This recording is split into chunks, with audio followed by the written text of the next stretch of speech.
البدع والأهواء، أهل البدع العقائدية وأهل البدع السياسية.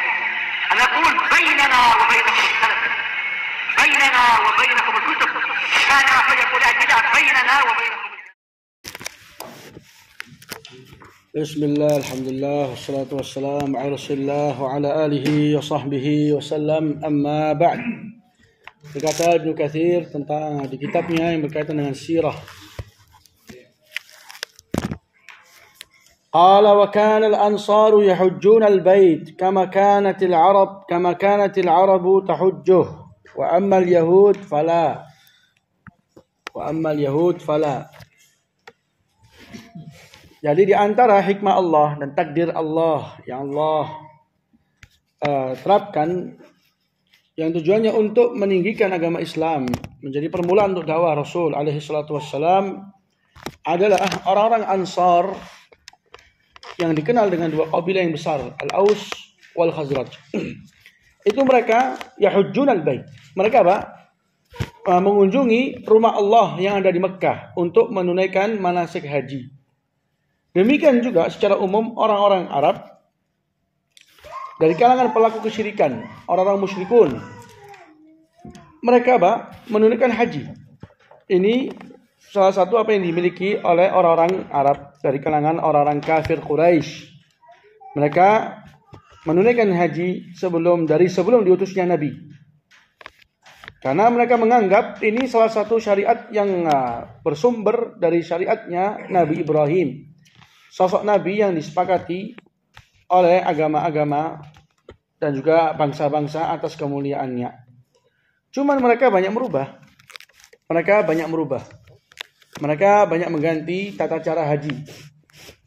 Saya masih ingat bagaimana talbiyahnya mereka, labbaik Allahumma labbaik, labbaik la syarika laka labbaik la syarika lak illa syarikan huwa lak.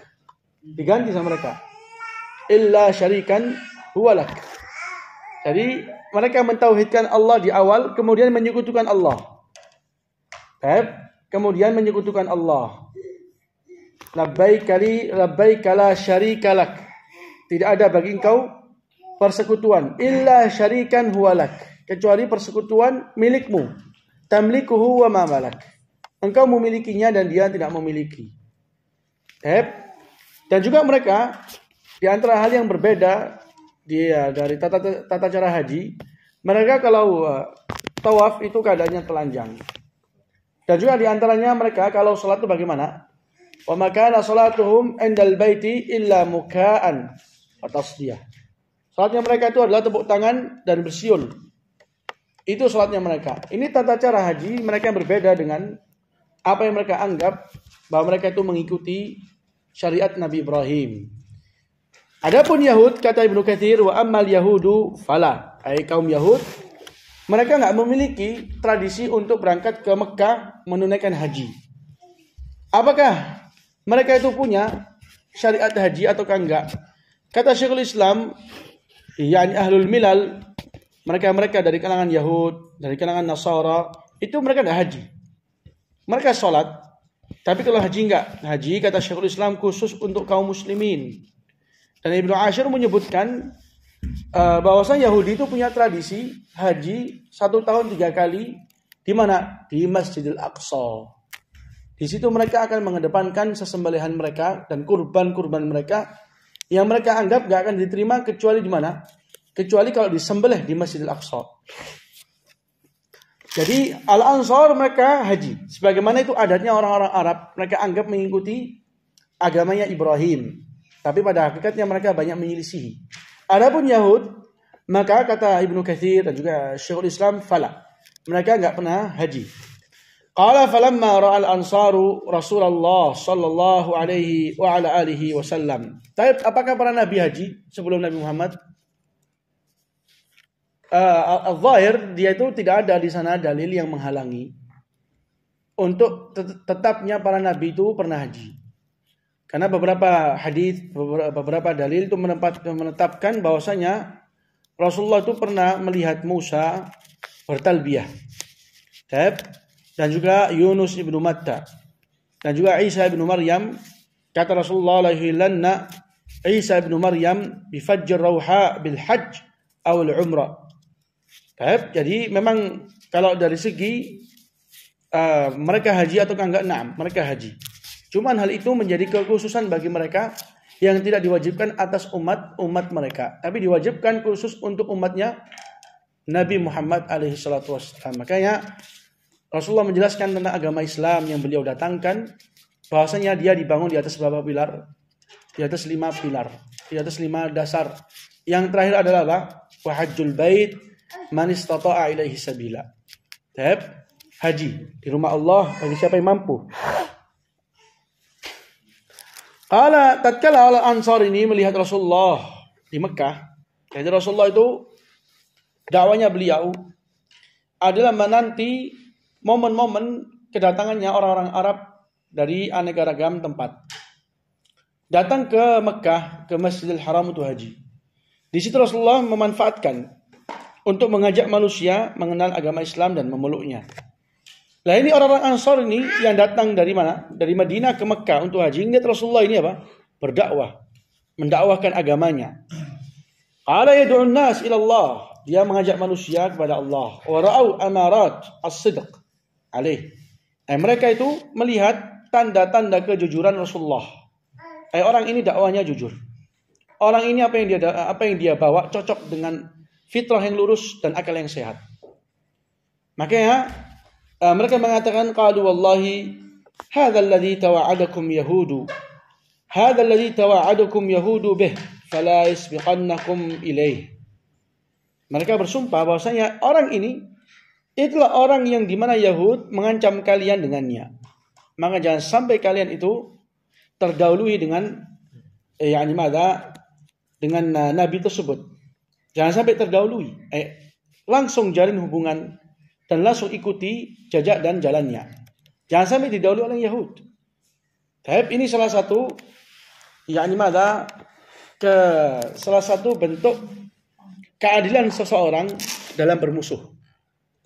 Sehingga bukanlah suatu kebijaksanaan kalau seseorang itu cuek dari semua apa yang disampaikan oleh musuh. Karena Yahud musuhnya orang Ansar di kala itu. Yahud menyampaikan, nanti akan muncul seorang nabi, dengannya kami akan memerangi kalian di masa depan. Ini ucapan musuh, tapi diterima oleh orang Ansar dan membenarkan ucapan tersebut. Ternyata ucapan itu menjadi salah satu pintu untuk kejayaan mereka dan pintu untuk kehinaan untuk orang Yahudi. Yang mereka cari adalah kemuliaan dengan diutusnya Nabi. Allah musta'an. Dan kedatangannya itu kedatangannya orang-orang Arab dari banyak kabilah, dari banyak suku. Rasulullah menawarkan ini, banyak nggak terima. Banyak yang tidak menerima. Banyak di antara mereka itu hanya tujuannya adalah dunia.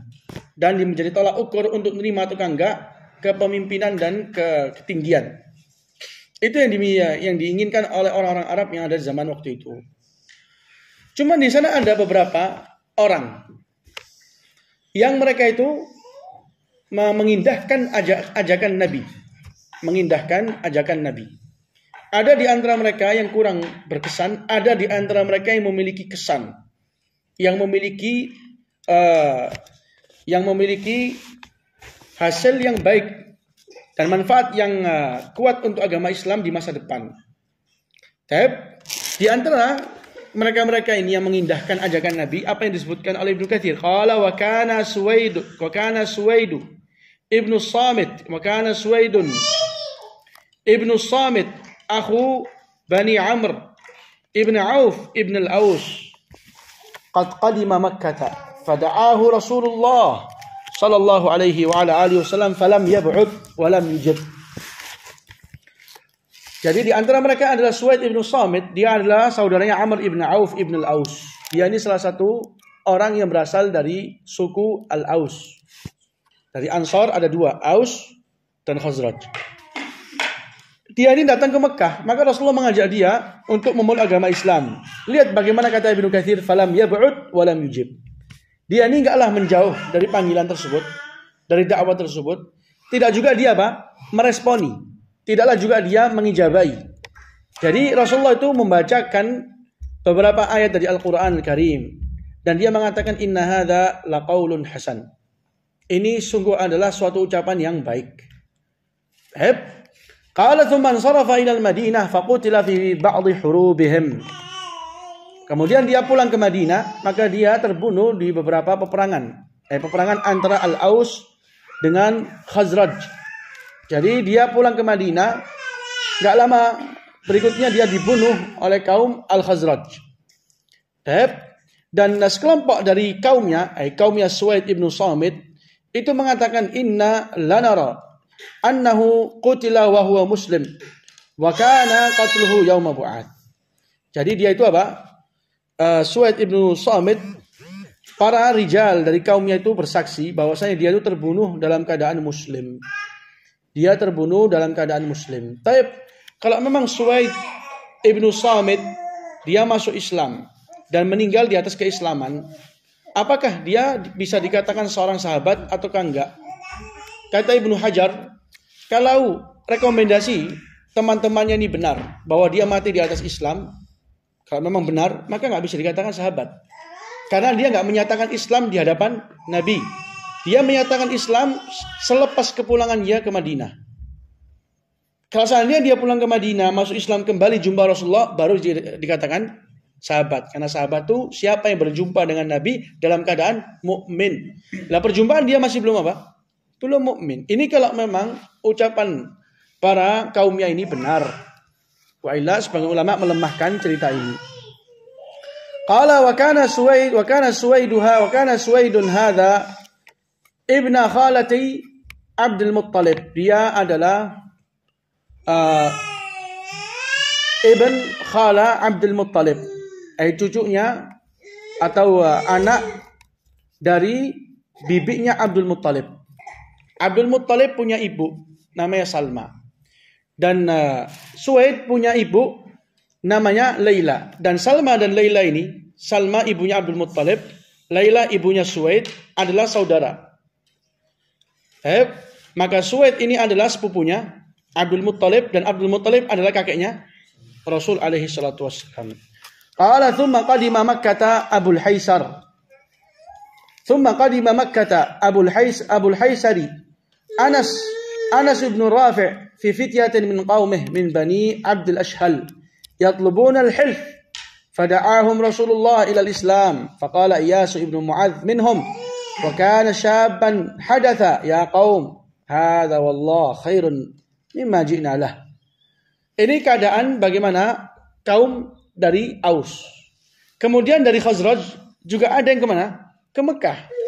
Dari mereka-mereka ini Bani Abdul Ashhal. Tujuannya ke Mekah untuk mencari sekutu yang bisa menjadi sekutu mereka dalam melawan Aus. Dalam melawan Aus. Fada'ahum Rasulullah al-Islam. Rasulullah mengajak mereka untuk apa? Masuk Islam.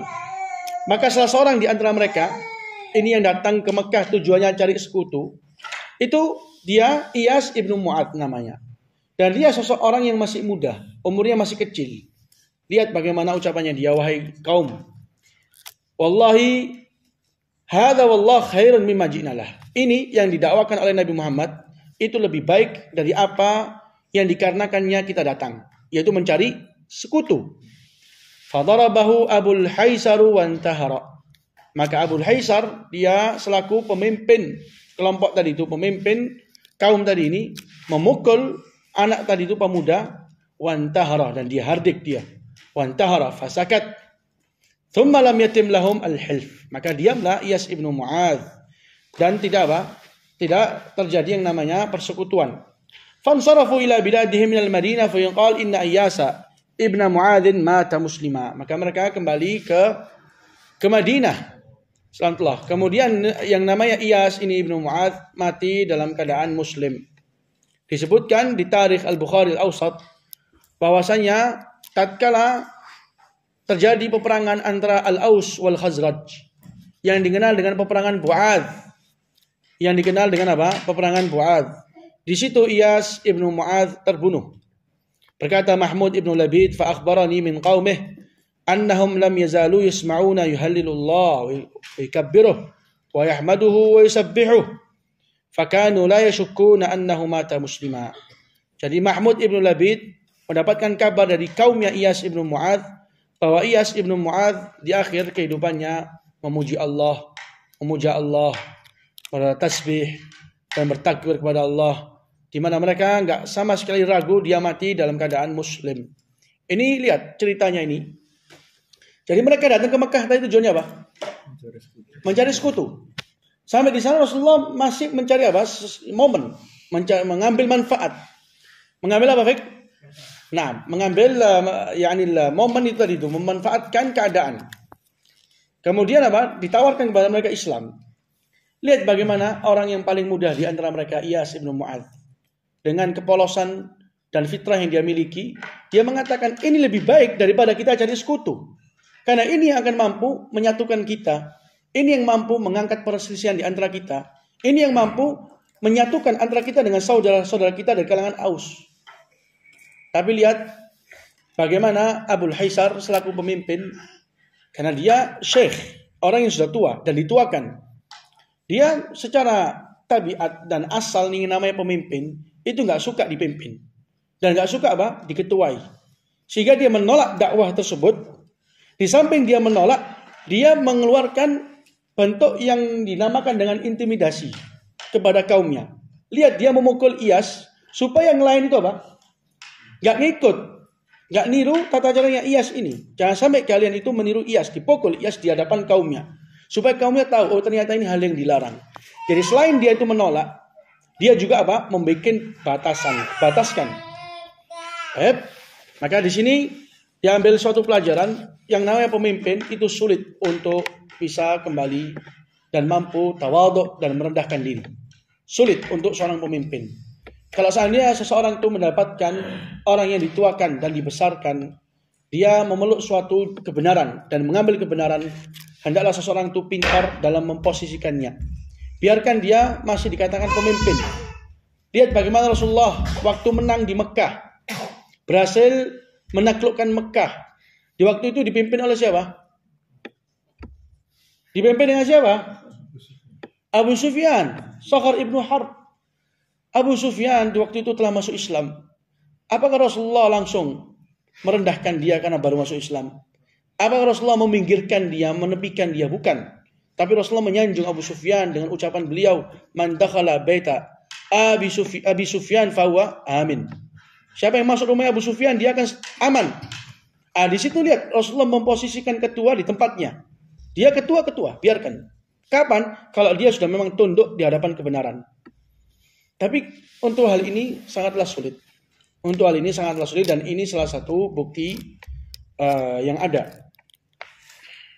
Kemudian nanti cerita berikutnya itu lebih mendekati tentang kejayaan Islam dan nampaknya dakwah Rasulullah dengan adanya Bai'atul Aqabah yang pertama dan kedua, di mana kaum Ansar mulai berdatangan ke Madinah, ke Mekah dan mengambil perjanjian dengan Nabi.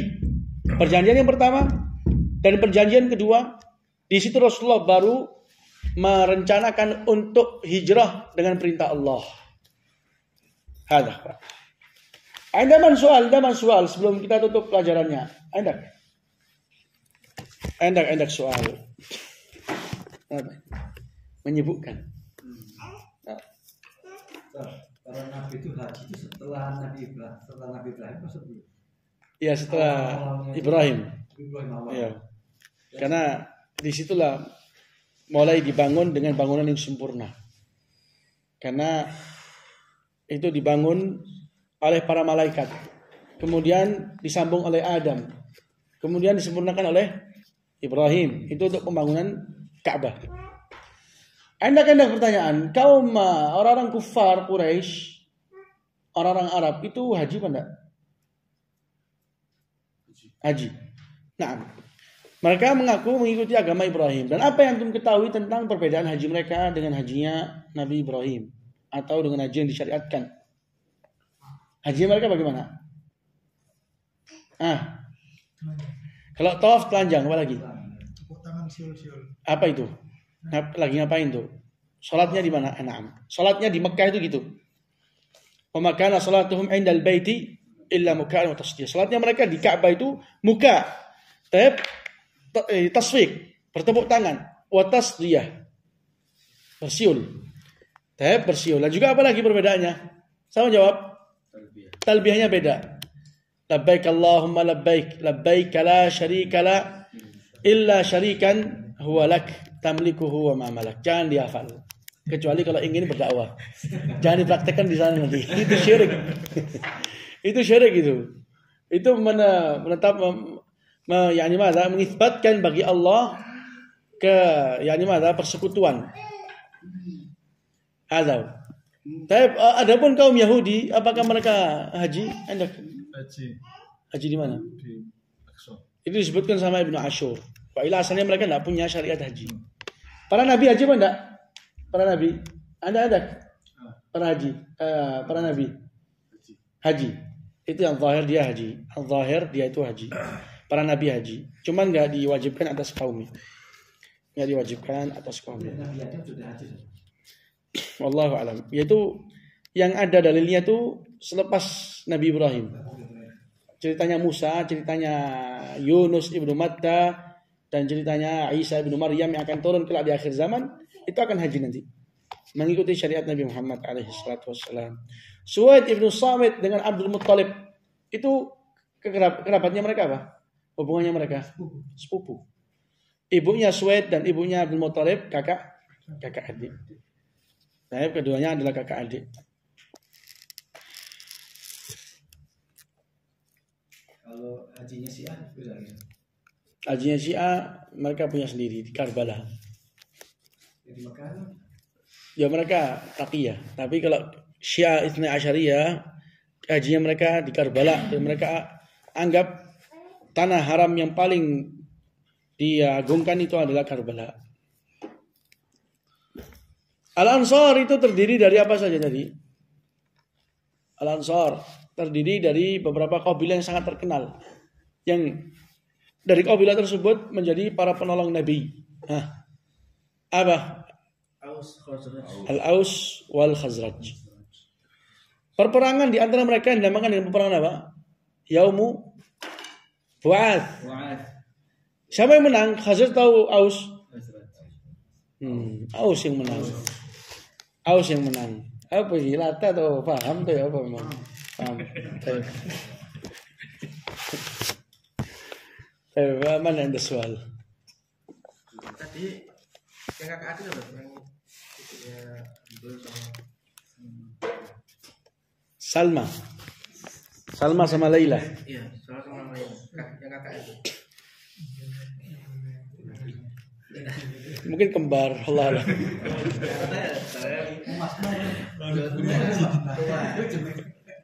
Salma, Laila, mana yang lebih besar? Wallahu a'lam. Karena nggak disebutkan di kitab tafsir. Ya pertanyaan kadang terlalu mendetail. Nanti pertanyaannya nanti itu Salma dan Laila anak keberapa? Ada anak laki apa enggak? Dan barangkali disebutkan di kitab tafsir. Iya mungkin disebutkan. Soal tadi, apa namanya, mengeluarkan mimbar dari masjid itu kan sarana sebenarnya. Apa maksudnya bid'ah yang bagaimana? Sudah dihukumi oleh para ulama itu termasuk bid'ah. Cuman kata Ibnu Battal nukilan dari ashab dari kalangan ulama Malikiyah, khilaf dalam hal ini itu khilafun wasi'un, jangan sampai dijadikan salah satu sarana untuk bermusuhan, dan itu juga fatwanya Ibnu Utsaimin. Khilafnya wasi', khilafnya luas. Siapa yang mengeluarkan yaitu pendapat dia. Karena ada beberapa hadis yang zahirnya itu Rasulullah memakai mimbar. Meskipun itu dalil yang sangat lemah. Sebagian mengatakan itu tidak ada sama sekali sunnah. Rasulullah pernah mengeluarkan padahal mampu. Maka di sini seseorang itu pandai-pandai dalam memilih sunnah Nabi. Jangan mengikuti keumuman manusia. Karena manusia ini mereka lebih banyak yang mengikuti hawa nafsu, kebodohan daripada mengikuti sunnah dan kebenaran. Ada.